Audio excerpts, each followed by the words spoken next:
Hi friends, and today we are going to discuss from average due date ICI study material illustration 6 and all the illustration, complete illustration still 5 and complete theory part related to average due date and already uploaded. Please watch through playlist. And today we can discuss illustration 6. It is very similar to illustration 5. But in the illustration 5, two kind of transactions taken place in between two parties like sales and purchases. So by one kind of transaction, the other party will become a debtor. By the another transaction, the same party will become like a creditor. So then what it is said that need not to prepare separate average due date for both of them. For net of the amount, you can directly calculate the average due date. On that average due date, the net of amount can be simply settled. Even here also same. Certain bills receivable are there, certain bills payable are there. So let us calculate the bills receivable. As usual, what are the different bills receivables you are having, amounts and their due dates.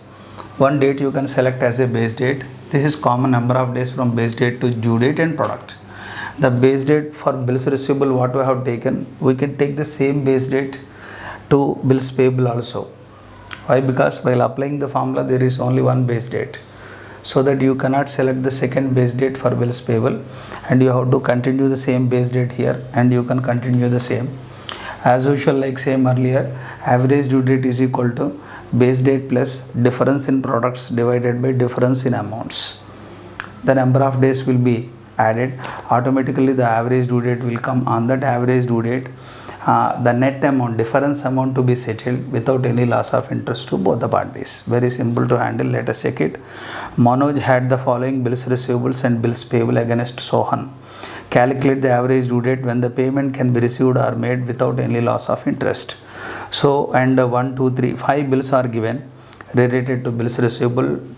Date of bill drawn, tenure is given, and bills payable, date of drawn bills payable and tenure given. First let us work out the bills receivable. Okay, bills receivable I am going to take it very clearly. 1/6/2016, the period is 3 months. 6th month means 3 months, it will go to the 9th month. 3 grace days, 4. So 4/9/2016, 4/9/2016, amount rupees 3000.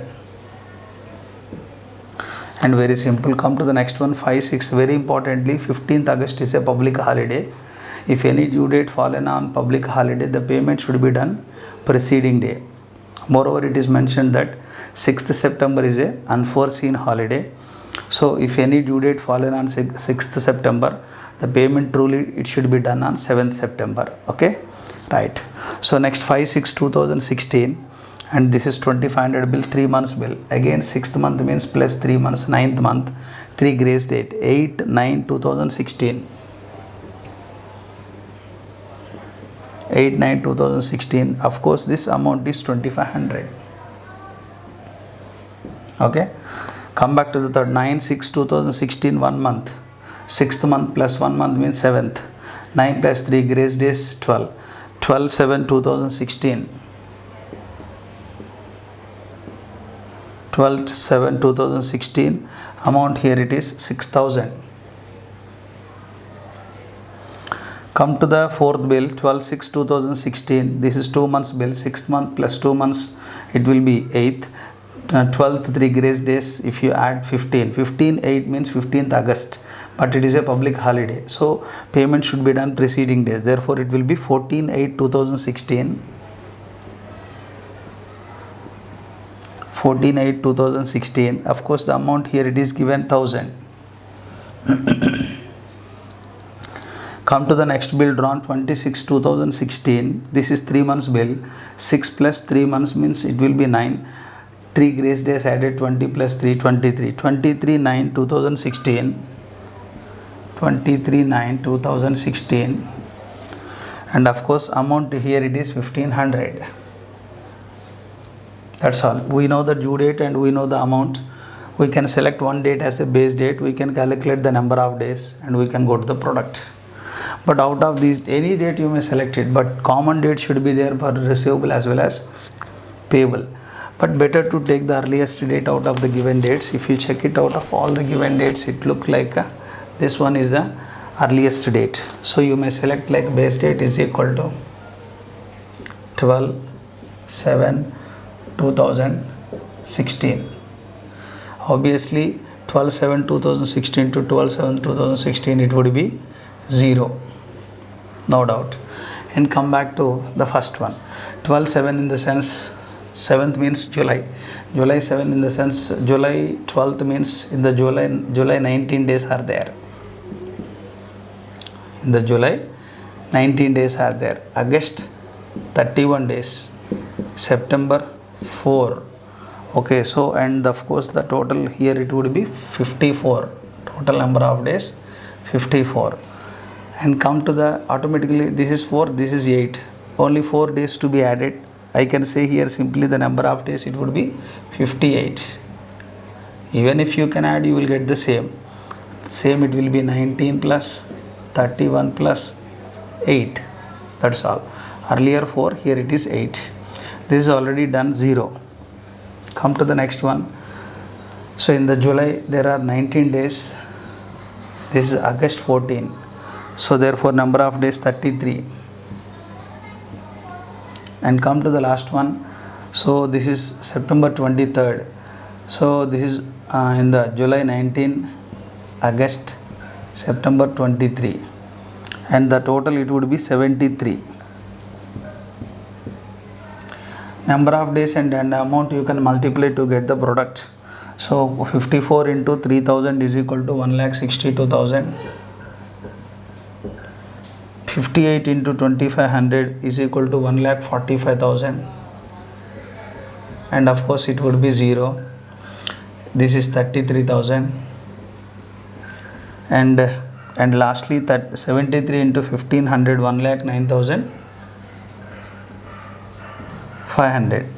So then go for the total of amount and 14,000, and of course total of the product also you may take 4,49,500 rupees. And come to the bills payable. For that also you can select the same base date should be taken. Base date should not be changed. 12/7/2016 should be taken. Now let us say what are those. First one is 29/5 bill drawn date. 29/5/2016. This is amount 2000 bill. Let us come to know what is the due date for that. 29 May means 2 months means 5th means 6, 7. 7 means July month. In still July 29th means in July 2 more days are there. 1 more day should be added. Therefore August 1st. So we can say this is 1/8/2016. 1/8/2016 2000 rupees. Okay. And last another one 3/6/2016 3000. Another one. This is 3 months bill. 3 months bill means 6th month plus 3 months it will be 9, which means September, and 3 grace days to be added. That is 6th September. It is an unforeseen holiday. Payment should be done next day. Therefore 7/9/2016, and the amount given here it is 3,000. And come to the last transaction 9/6/2016 1 month. 9/6/2016 1 month means 6 plus 1 7.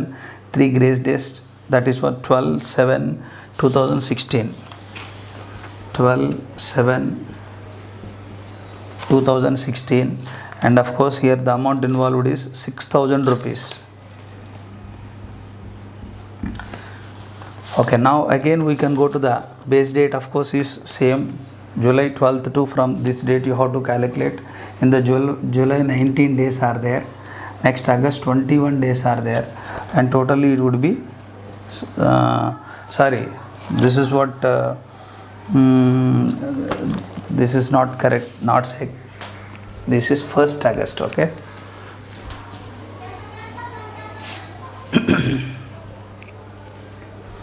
This is the 1st August, and therefore what we can say here, how many days are there? 19 days are there, plus in the August month only 1 day. Therefore I can say this is number of days 20. Clear? So this is the 1st August. This is the July 12th. In the July 19 days, August 1st, totally 20 days. When you calculate from this date to this date, while adding one day should be ignored, one day should be considered. From 12th I started, 12th is ignored. I calculated up to 1st. 1st is added. From which date to which date you are calculating, out of these two dates, one date should be considered, one date should be ignored. Okay, here 12th is ignored, remaining 90 days. 1st is considered. Total number of days 20. Come to the next one. This is what September 7. How many days in 19 days are here? In the month of July, August 31, September 7. So total number of days 57. And lastly, 12/7/2016, 12/7/2016, it would be 0. It would be 0. Number of days 0. And you know the number of days, you know the amount, multiply, get the product. 20 into 2000, the result is 40,000. 57 into 3000, and the result would be 1,71,000. This is what? 0. The result is 0. 2,11,000 product total, and this total is 11,000. Very similarly, difference in products divided by difference in amounts. We are able to say average due date. Average due date is equal to base date plus difference in products divided by difference in amounts.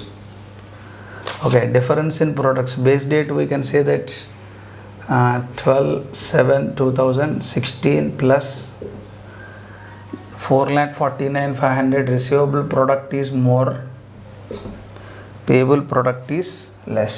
Ultimately, net amount we have to collect. Who has to collect the net amount?